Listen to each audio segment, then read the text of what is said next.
kita masuk ke bab az-zikr. Bab az-zikr ini lumayan panjang karena ini menjadi ruknut tariq, rukunnya tariqah, tariqah wusul ilallah, untuk merasakan hadir kepada Allah. Inilah rukunnya. Rukun itu bahasa Arab artinya tiang. Nggak ada tiang ini nggak berdiri, ya. Sebenarnya apa arti daripada zikir? Az-zikru ada beberapa makna. Namun di sini beliau memulai daripada faedah zikir. Az-zikru yusmirul maqamat kullaha minal yaqazah ila tauhid. Jadi zikir itu menghantarkan orang dari kesadaran batin, kita sadar nih, kita baca, ila tauhid, kepada tauhid, mengesahkan Allah subhanahu wa ta'ala. Wa yusmirul ma'arif wal ahwal, bisa membuahkan ma'rifat dan ahwal. Nah, sebelum masuk ke bagian-bagian intinya, mari kita baca Al-Fatihah untuk baginda Nabi Muhammad sallallahu alaihi wasallam, karena beliaulah Sayyiduz Zakirin, pemimpin ahli zikir, dan kita kirimkan, kita bacakan untuk qalbu kita. Dan begitu juga pengarang kitab ini, Syekh Abdul Qadir Isa Asy-Syadzili Al-Qadiri. Al-Fatihah. A'udzubillahi minasyaitonir rajim. Bismillahirrahmanirrahim. Iyyaka na'budu wa iyyaka nasta'in. Shiratal ladzina an'amta 'alaihim ghairil maghdubi 'alaihim waladdallin.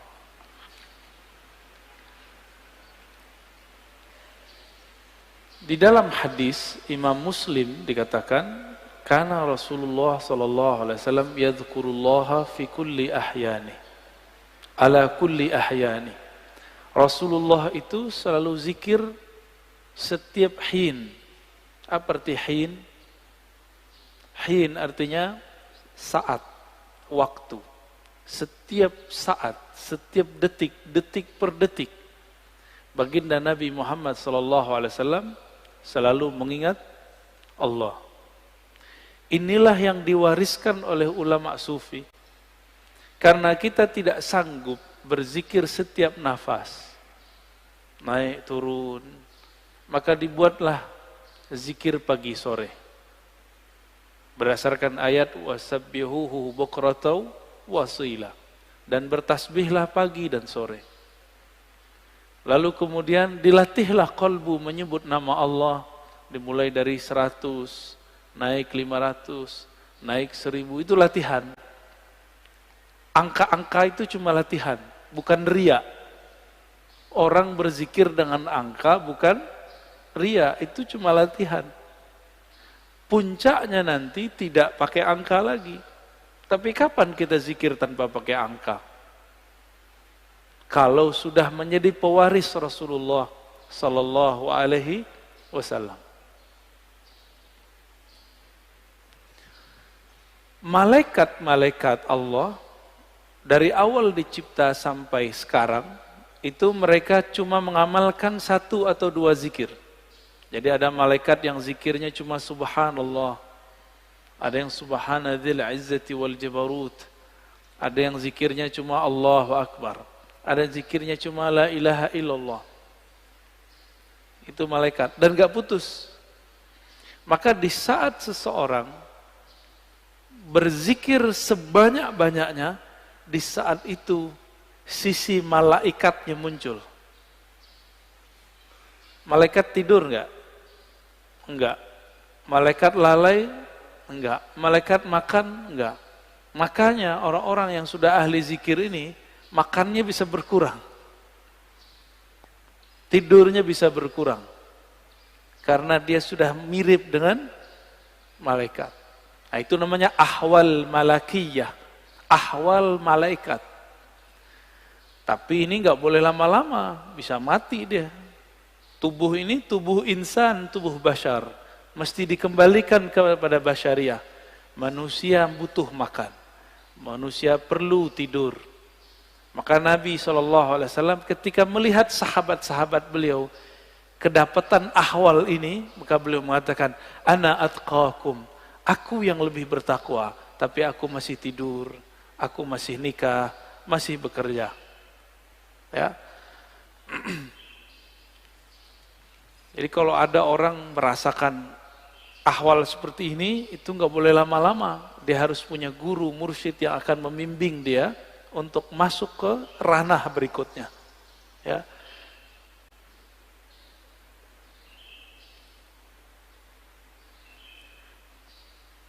Kata zikir artinya ada dua. Pertama, zikir berarti benar-benar menyebut Allah. Ya.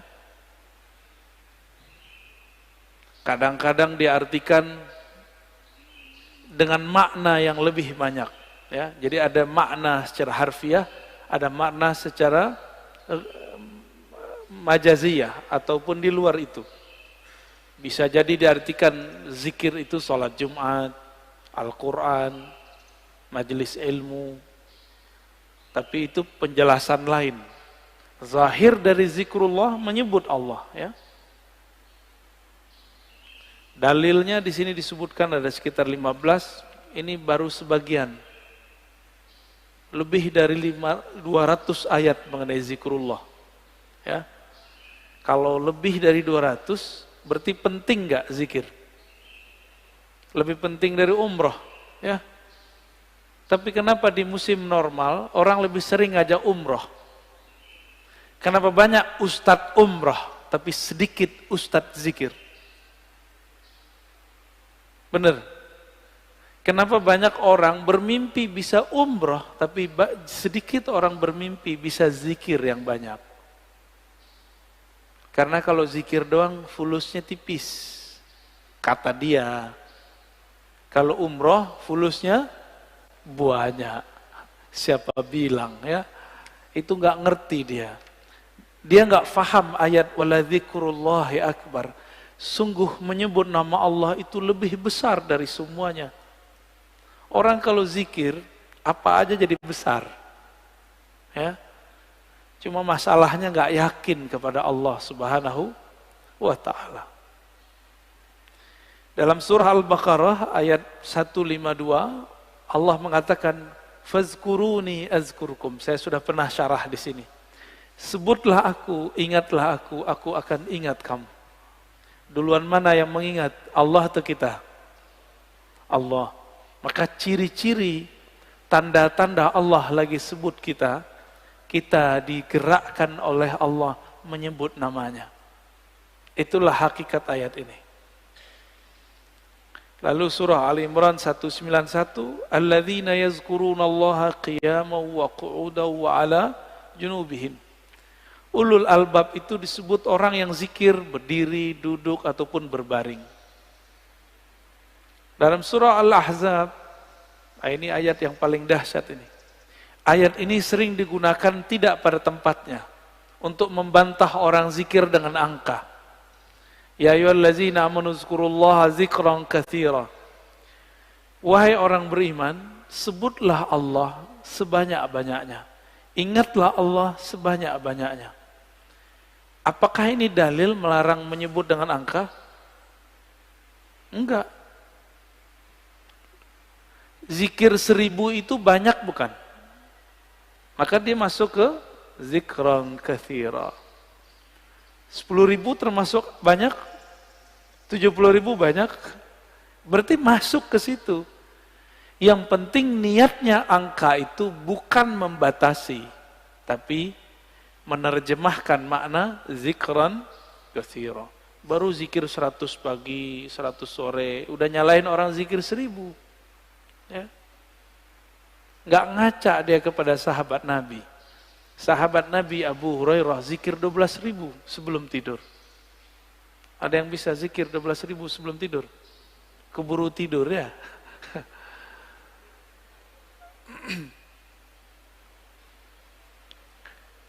Ada surat Ar-Ra'd ayat 28. Ala bidzikrillah tatmainnul qulub.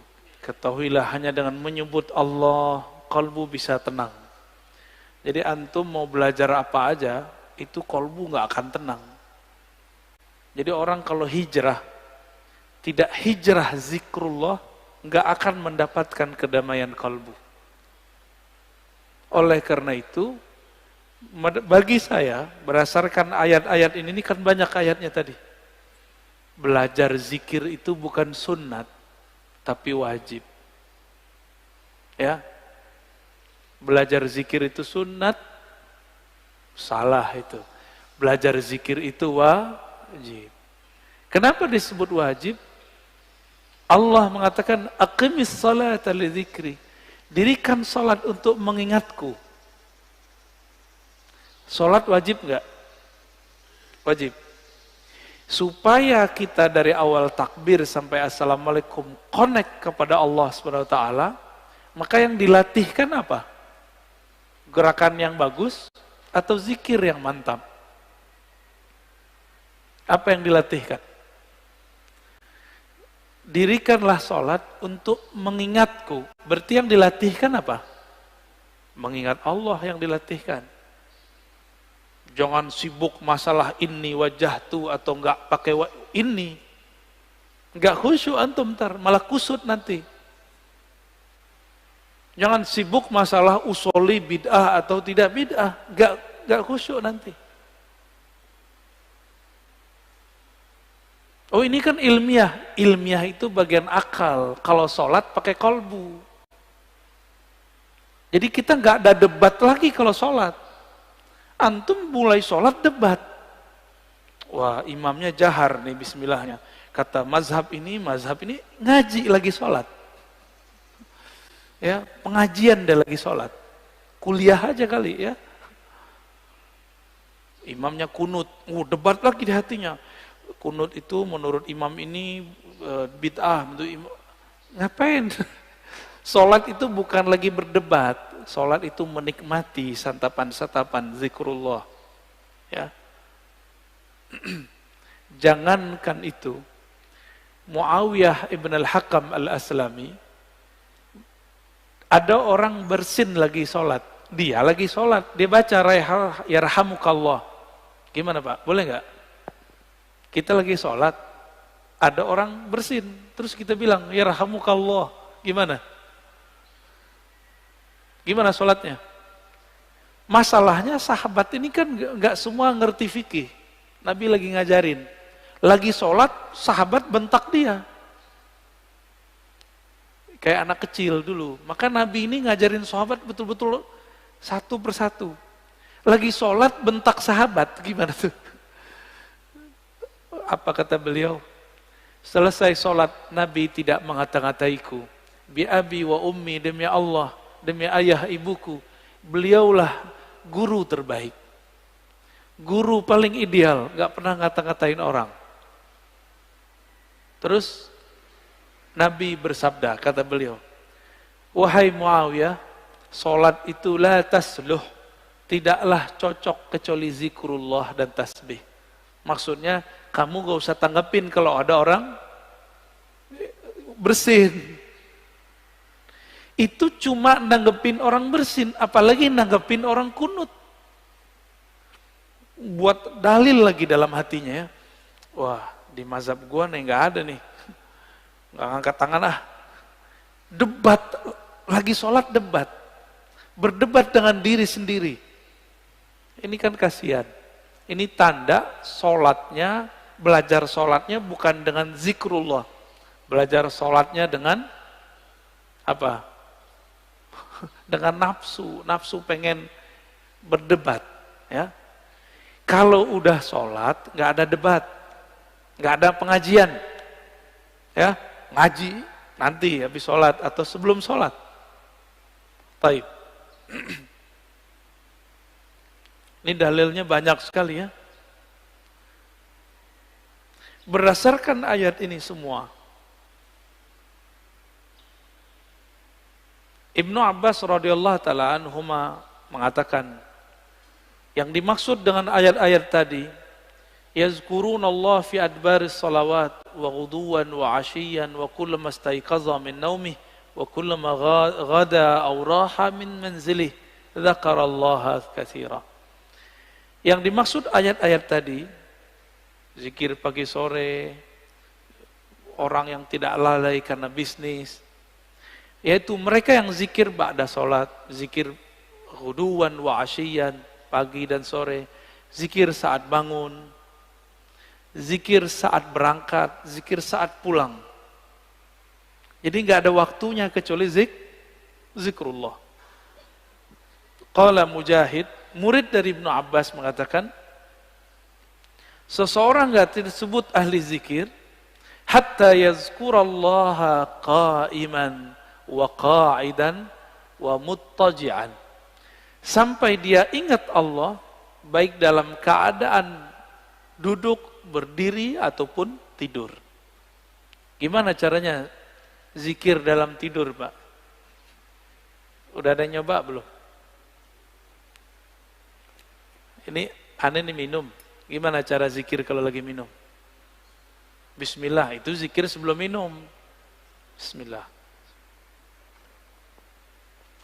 Itu zikir sebelum minum. Lagi minum, zikirnya apa? Pusing kan? Nah, ini yang mau kita bahas nanti. Kita lagi makan, bisa nyebut nggak? Kan nggak bisa. Apa dong zikirnya? Zikirnya ada dua. Pertama, sebut di kolbu. Yang lebih tinggi, memandang air ini dari Allah. Memandang segarnya dari Allah. Kenyang dari Allah, itu zikir lagi makan. Gimana? Udah zikir lagi makan belum? Belum ya? Masih mandang nasi yang mengenyangkan. Masih memandang air yang menyegarkan. Berarti kita belum berzikir saat makan dan minum. Sederhana? Rumah makan sederhana.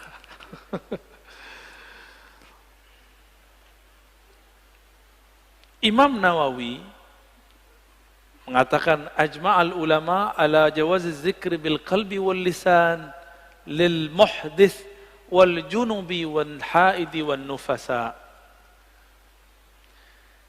Ulama sepakat bahwa zikir itu dibolehkan dengan kolbu dan lisan, baik bagi yang berhadas, yang junub, yang haid, ataupun nifas. Kenapa? Ini kan zikir, sebenarnya zikir itu golnya di kolbu. Kolbu tidak pernah haid. Kolbu tidak pernah junub. Junubnya kolbu adalah lalai mengingat Allah Subhanahu wa ta'ala. Benar, sering junub gak antum? Makanya kita ini sering junub, Pak. Mandinya jarang. Ya. Makanya ketika masuk sholat, kita masih membawa junubul ghafalat. Junub lalai kepada Allah Subhanahu wa ta'ala. Orang junub betah gak masuk masjid? Berani gak masuk masjid orang junub? Masjid hakiki itu ada di kolbu, lagi sholat. Antum lagi mau sholat, tapi tidak keluar dari junub lalai. Gimana mau menikmati zikrullah? Ya, nggak bisa masuk. Jadi kita nggak bisa masuk ke kolbu kita. Padahal itu diri kita sendiri. Ya. Hadisnya sangat banyak. Ini ada hadis yang paling kenceng ya, paling dahsyat ini. Kata Nabi, masalul ladzi yadhkur rabbahu wal ladzi la yadhkur rabbahu kamasalil hayyi wal mayyit. Hadis ini riwayat Imam Bukhari ya, dalam kitab doa. Perumpamaan orang yang zikir dengan tidak zikir itu sama dengan orang hidup dan mati. Gimana? Berarti kita banyakkan hidupnya atau matinya? Jadi kalau hidung kita ini dibukakan rasa penciumannya oleh Allah Subhanahu wa ta'ala, indera penciuman batinnya oleh Allah, kita akan mencium orang yang tidak zikir itu bau bangkai.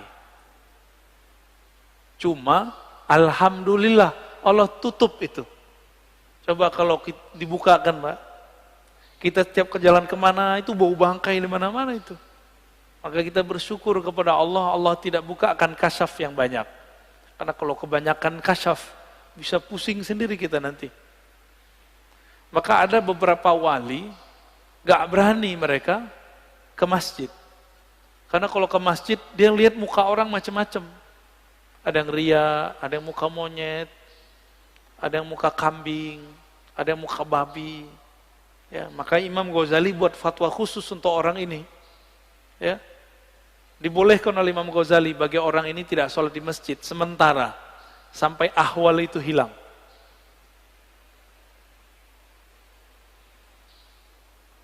Di hadis yang lain, sesungguhnya Allah Subhanahu wa taala mempunyai malaikat yatufuna fit turuqi yaltamisuna ahla dzikr. Allah mempunyai malaikat-malaikat yang yatufun, bertawaf, berkeliling, mencari majelis ilmu. Ketika mereka bertemu, mereka berteriak, mereka memanggil kawan-kawannya, halummu ila hajatikum, wahai sahabat-sahabatku, wahai para malaikat, berkumpullah. Jika yang dipanggil itu ada manusia yang sudah mendekati karakter malaikat, maka dia juga terpanggil ke majelis itu. Jadi yang datang bukan hanya malaikat, tapi juga manusia yang karakter malaikatnya sudah hidup. Ya, itu mana hadisnya. Itulah sebabnya kenapa majelis-majelis zikir itu rame dulu. Masih ingat dulu Ustadz Arifin? Ya, rame nggak dulu? Cuma ya sayang, Ustadz Arifin tidak berthariqah. Akhirnya tidak ada kaderisasi murid menjadi mursyid. Karena beliau bukan mursyid. Tapi kita berterima kasih berkah beliau Indonesia dizikirkan dengan zikirnya yang khas, dengan suara serak-serak basahnya yang lumayan. Ya.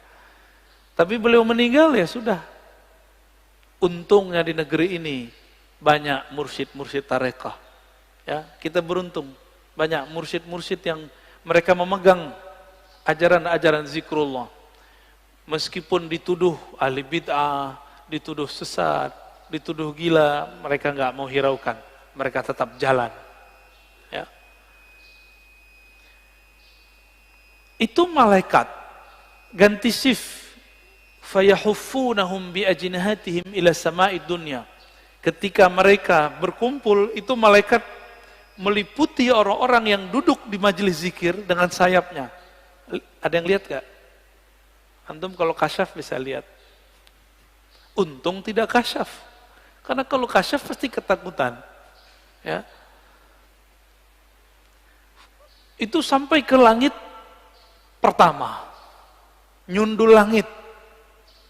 Makanya malaikat dari timur, dari barat lihat, wah kayaknya ada majelis zikir nih. Mereka akan berkumpul. Kalau ada manusia, kolbu yang sudah berzikir, dia akan ikut meramaikan majelis tersebut. Semoga kolbu kita termasuk kolbu yang sudah berzikir. Amin ya rabbal alamin. Semoga yang hadir ini dipandang Allah, kolbunya kolbu berzikir. Amin ya Rabb. Lalu mereka ditanya oleh Allah, wa huwa a'lamu bihim. Pada Allah lebih tahu keadaan mereka. Ma yaqulu abdi. Apa yang dibaca oleh hambaku, wahai malaikat? Lalu mereka mengatakan, mereka bertasbih kepadamu, ya Allah. Bertahmid, ya Allah. Bertakbir, ya Allah. Bertahlil. Apa kata Allah? Hal ra'auni? Apakah mereka melihatku? Lalu para malaikat menjawab, tidak, ya Rabb. Seandainya mereka melihat aku, bagaimana? Oh, kalau kita udah melihat Allah, antum tuh nggak mau kerja lagi. Mungkin nggak mau nikah lagi. Ya udah asik dengan zikrullah. Ini hadisnya panjang ya. Maka disebut dengan humul julasa la yashqa bihim jalisuhum.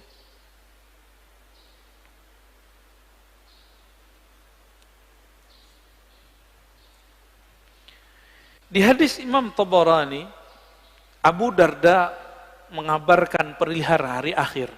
Rasulullah SAW bersabda, nanti di hari kiamat, Allah akan bangkitkan beberapa kelompok manusia, wajahnya bercahaya. Fi wujuhim nur.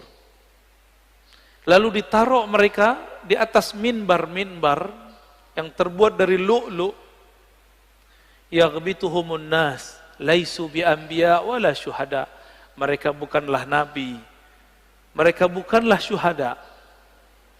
Faja a'rabiyun ala raqbatayhi faqala ya Rasulullah hilhum lana na'rifhum. Lalu datang Arab Badui berani naja, wahai Rasulullah, siapakah mereka? Ceritakan kepada kami. Dijawab oleh Nabi, mereka itu dua karakternya. Satu, al-mutahabbuna fillah. Mereka saling mencintai dalam rahmat Allah. Dan yang kedua, yajtami'una ala dzikrillah. Mereka banyak di biladin syatta, di banyak negeri, kemanapun mereka berzikir kepada Allah Subhanahu wa ta'ala. Ini orang-orang begini nih. Nanti Nabi aja bingung. Wah, kok ada makhluk begini ya? Bercahaya.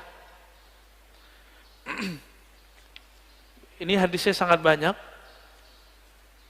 Kita pendek aja ya.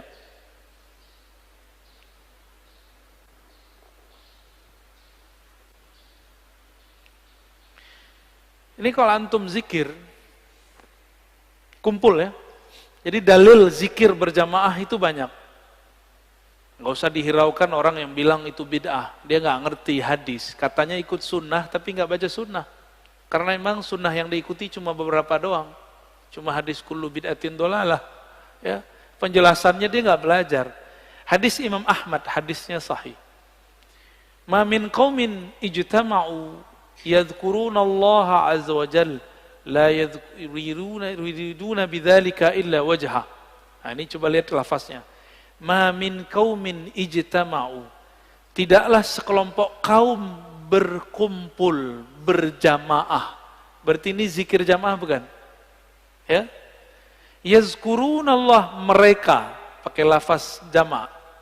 Mereka mengingat Allah Subhanahu wa taala, tidak menginginkan kecuali ridha-Nya. Illa nadahum munadin minas sama. Kecuali ada yang berseru dari langit. Kumu maghfuran lakum. Ketika selesai berzikir, apa kata mereka? Ya sudah, kalian berdirilah, selesaikanlah, Allah mengampuni kalian. Qad buddilat sayyi'atukum hasanat. Sekarang semua keburukan kalian diganti dengan kebaikan-kebaikan. Cuma kan nggak dengar Pak ya. Jadi antum di sini ngorok itu dapat pahala Pak. Itu dapat zikrullah itu ya. Apalagi bangun. Tapi jangan tidur Pak ya. Ntar aneh bilang begitu malah tidur lagi.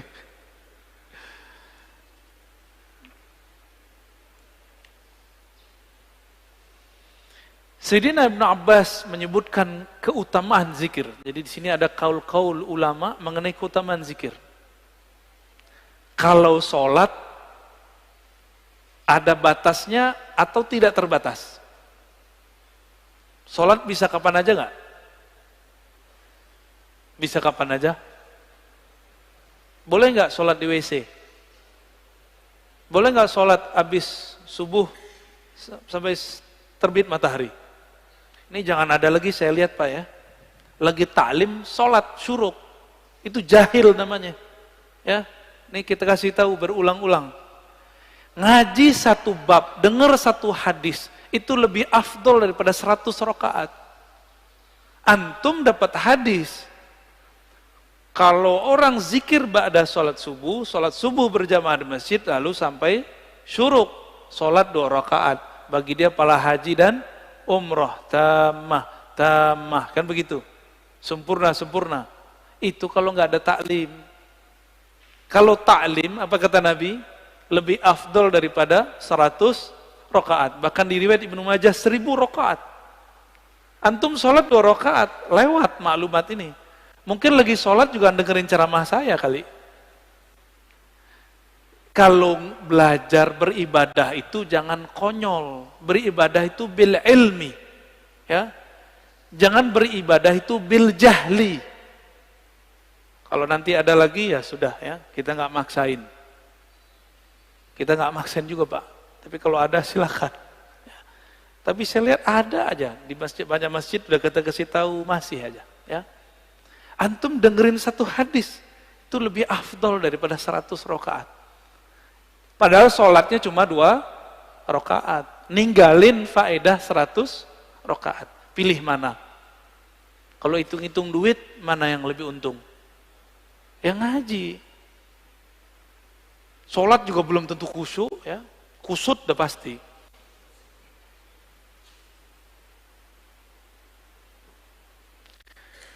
Ibnu Abbas mengatakan, sholat itu ada batasnya. Tapi kalau zikir gak ada batasnya. Ya, sesuatu yang Allah wajibkan, tapi tidak ada batasnya, itulah zikrullah. Gak ada batasnya. Disebut zikran katsira. Waktu kita kan 3 aja. Duduk, berdiri, tidur, benar nggak? Kalau lagi hidup nih, kalau udah meninggal ya berbaring deh, ya di liang lahat. Jadi waktu kita 3 aja. Nah, surat An-Nisa 103, surat Ali Imran ayat 191, itu kan menyebutkan mereka, kalau di An-Nisa perintah, ya, fazkurullah. Kalau Ali Imran yazkurunallaha qiyaman, kan sama aja. Ingatlah Allah lagi berdiri, duduk dan tidur, berbaring. Waktu kita 3 aja, Pak. Jadi ayat ini oleh orang yang tidak paham dikira cuma itu mah zikir cuma sebentar doang, cuma 3 waktu. Padahal 3 waktu itu semua waktu kita. Semua waktu kita adalah berdiri, duduk, berbaring. Bapak naik mobil, duduk gak? Naik motor, duduk gak? Turun dari mobil, berdiri. Turun dari motor, berdiri. Istirahat, tidur, udah. Waktu kita cuma 3 aja. Antum baru paham ya? Lucu juga ya, padahal ayat udah dibaca dari kecil. Bahwa waktu al-awqat salasah. Qiyaman, wa qu'udan, wa ittija'an. Lucu juga ya, udah baca bertahun-tahun baru paham sekarang. Bahwa ternyata kita ini gak lepas dari 3 waktu itu. Saya lagi ngapain, Pak? Bapak lagi ngapain? Duduk, berarti harusnya zikir ya. Zikirnya kita pagi ini zikir ngaji. Dan zikir ngaji lebih afdal daripada sholat sunat 100 rakaat.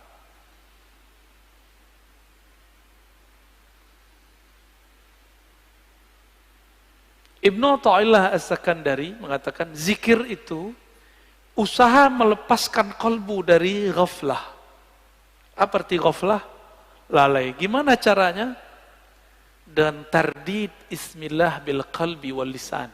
Dengan mengulang-ulang nama Allah dengan kalbu dan lisan. Maka ahli thariqah itu punya metode yang sangat sempurna sekali. Metode berzikir dengan kalbu dan berzikir dengan lisan. Ya.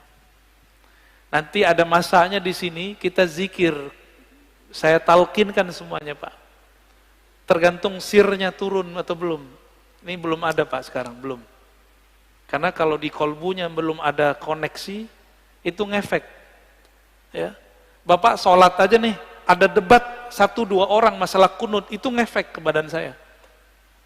Langsung gak nyaman rasanya. Itu terasa, Pak, bagi saya.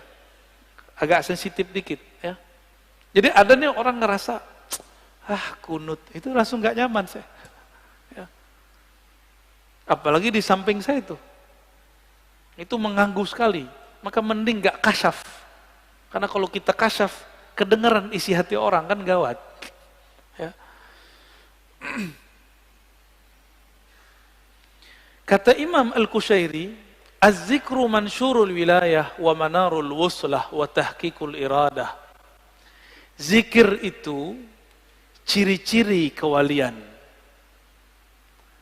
Orang jadi wali bukan karena zikir, tapi ciri-ciri wali zikir. Bisa bedain? Ciri wali itu zikrullah. Tapi kalau jadi wali bukan karena zikir, apa yang membuat orang jadi wali? Wali itu artinya kekasih. Kekasih itu pasti kenal. Kenal itu membuat dia jatuh cinta. Maka al-wali man ya'rifullah wa yuhibbuhu, yang mengenal Allah dan mencintai Allah, itu yang disebut wali. Tapi bagaimana cara kenal Allah? Allah sifatnya sangat sempurna sehingga tidak bisa kita terka-terka. Maka ada dua mazhab sahabat, mazhab Abu Bakar dan mazhab Ali. Abu Bakar mengatakan, engkau bermakrifat, yaitu ketika engkau mengaku engkau tidak punya makrifat. Udah dipikirin-pikirin, gimana cara kenal Allah? Akhirnya kita mengatakan, ya Allah, akalku tidak sanggup untuk memahamimu. Qalbuku hanya sanggup menyebut namamu. Hanya engkaulah yang bisa mengenalkan dirimu. Maka Sayyidina Abu Bakar mengatakan, al-ajzu an darkil idrak. Ngaku tidak tahu, itulah ma'rifat sebenarnya. Menurut siapa? Abu Bakar As-Siddiq. Lain dengan Sayyidina Ali. Sayyidina Ali mengatakan, la ya'rifuka illa anta ya Rabb. Tidak kenal engkau kecuali engkau ya Allah. Maka kenalkanlah dirimu kepada kami ya Allah.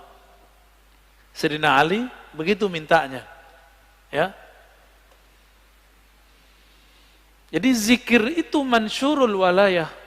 Itu pencirian wali. Berarti karena ini ciri-ciri wali, ada yang ngambil ciri-ciri wali, dia bukan wali. Ada yang ngambil zikir, tapi dia bukan wali Allah. Ini hati-hati. Hati-hati ya. Dia bukan wali Allah. Tapi dia memakai jaketnya wali. Yaitu zikrullah. Untuk apa? Nanti untuk kesaktian, untuk pelet, pelaris, bermahar itu, mahal itu maharnya. Ya. Orang-orang begini, itu pakai wajah wali, tapi dia bukan wali. Bisa bedain? Tapi orang mengira dia wali. Ya. Orang akan mengira dia kekasih Allah, padahal dia sedang menipu Allah.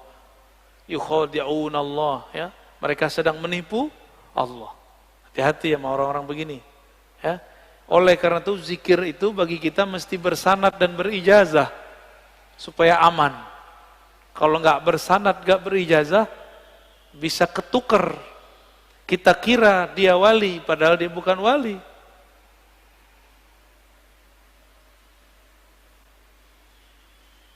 Ciri-ciri orang benar perjalanan ruhaninya, alamatu sihhatil bidayah wa dilalatun nihayah. Ciri-ciri orang benar jalan ruhaninya, dia mulai dengan belajar zikir kepada ahlinya. Dan diakhiri dengan zikir pada penutupnya. Cuma beda, orang kalau belajar zikir dari awal, biasanya di awal-awal rajin. Kalau orang sudah sampai, ini contoh, guru silat sama yang baru belajar silat beda nggak? Kalau baru belajar silat siapa aja mau diajak tarung, bener. Kalau guru silat nggak perlu, dia diam aja, main di nafas aja dia. Ngelihat langkah orang udah tahu dia ini jawara apa enggak, ya enggak? Tapi kalau yang baru belajar silat gimana? Semua orang mau ditantangin sama dia, ya. Sama lah begitu. Latihannya banyak. Kalau guru silat kan nggak perlu banyak latihan, karena gerakan itu sudah di dalam dirinya. Maka kalau ingin wusul kepada Allah, jangan mengikuti ahwal makomatnya guru, tapi ikuti cara guru supaya bisa menjadi guru. Gimana cara beliau dulu? Beliau pasti dulu rajin berzikir. Ya. Ini maksud kalam beliau. Dan beliau mengatakan, Imam Kusyairi, az-zikru ruknun qawiyyun fit tariq, ini yang saya sebutkan di depan. Zikir itu adalah rukun besar, rukun yang kuat, yang membuat orang bisa bertahan menjalani jalan kepada Allah Subhanahu wa ta'ala. Ini yang unik. Kenal Ibnu Qayyim enggak? Siapa Ibnu Qayyim? Imamnya Wahabi, imamnya Salafi. Ternyata dia di akhir hayatnya berbicara tentang tasawuf. Dalam kitabnya Al-Wabilus Shayyib, ya, halaman 52, di beberapa cetakan beda halaman, kata beliau, wala raiba annal qalba yasda' kama yasda'un nahas wal fiddah wa ghairuhuma wajilauhu bidzikr. Besi bisa karatan nggak? Bisa. Besi itu dulu atau kaca itu bisa karatan. Sama, kolbu itu kan mirip seperti itu. Dia bisa karatan. Pembersihnya cuma zikrullah. Ini Ibnu Qayyim yang ngomong. Maka Ibnu Qayyim ini menganjurkan zikir dan istighfar, zikir dan istighfar. Dan dia mengajarkan di bagian lain di tempat di kitab awal Al-Wabilus Shayyib agar seseorang mempelajari zikir kepada gurunya, kepada ahlinya. Dan dia di situ bercerita tentang Ibnu Taimiyah, Imam Salafi. Itu kalau teman-teman Salafi tahu, saya nggak tahu, nggak ngerti apa yang terjadi nanti. Ya, apakah dia akan membid'ahkan imamnya? Saya nggak ngerti ntar.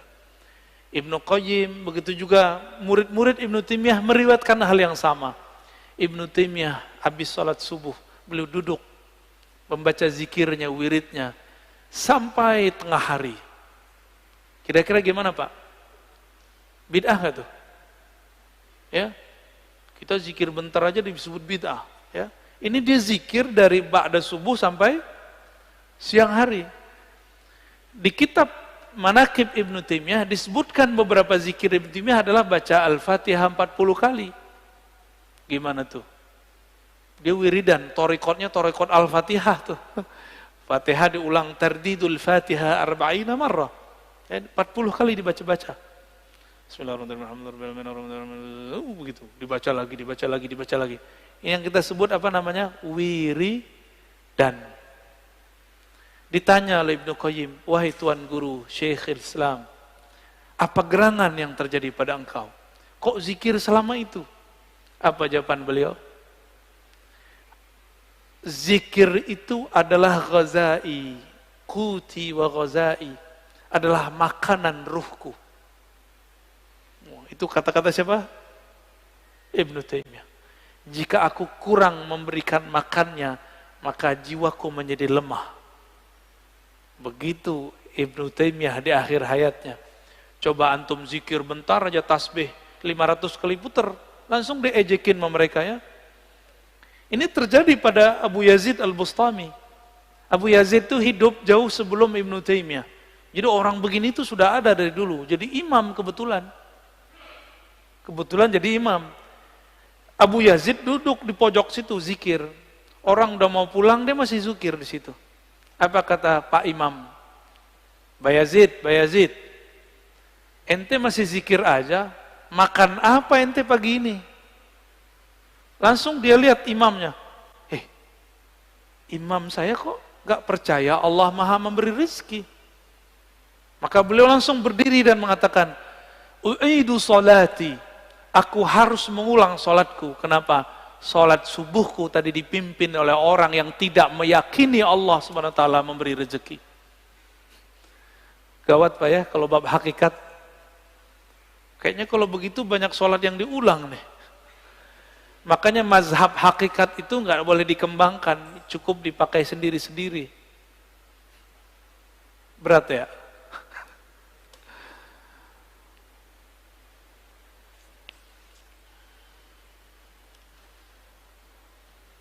Jadi mau murid, mau guru, mau mursyid, mau salik, dia harus punya zikir. Cuma kalau murid, zikirnya kayaknya ngoyo, tahu ngoyo ya? Kayaknya berusaha gitu ya. Dan harus begitu. Ngos-ngosan seperti kita baru latihan lari, kita ngos-ngosan. Tapi kalau orang sudah biasa lari gimana? Biasa aja, dia santai aja. Makanya mursyid itu zikirnya santai karena sudah di nafasnya. Kalau kita zikirnya baru di lidah. Makanya agak belepotan, ya. Zikirnya masuk ngitung. Ya. Kalau mereka zikirnya bukan lagi menghitung, tapi mereka dihitung oleh Allah Subhanahu wa ta'ala. Kalau tadi waktu 3, berdiri, duduk. Kalau sudah masuk ke makom zakirin, waktu itu disebut hin. Apa arti hin? Saat, detik per detik. Maka bagi ahli zikir, satu nafas naik, satu nafas turun, itulah disebut hin. Itu yang disebut sa'ah, waktu. Allah menyebut dirinya sang waktu, ad-dahr. Maka jika kita ingat Allah dalam nafas, kita sedang terhubung kepada sang waktu. Itulah zikir paling cepat menuju Allah Subhanahu wa ta'ala. Zikir dengan nafas. Ya. Udah jam 6, Tat. Udah dulu deh. Pekan depan, bukan pekan depan, bulan depan insya Allah kalau umur panjang, kita lanjut zikir sir, zikir jahar, ya, zikir ngitung nggak ngitung, zikir pakai tasbih nggak pakai tasbih, bid'ah atau tidak bid'ah, nanti kita bahas ya, insya Allah bulan depan, insya Allah.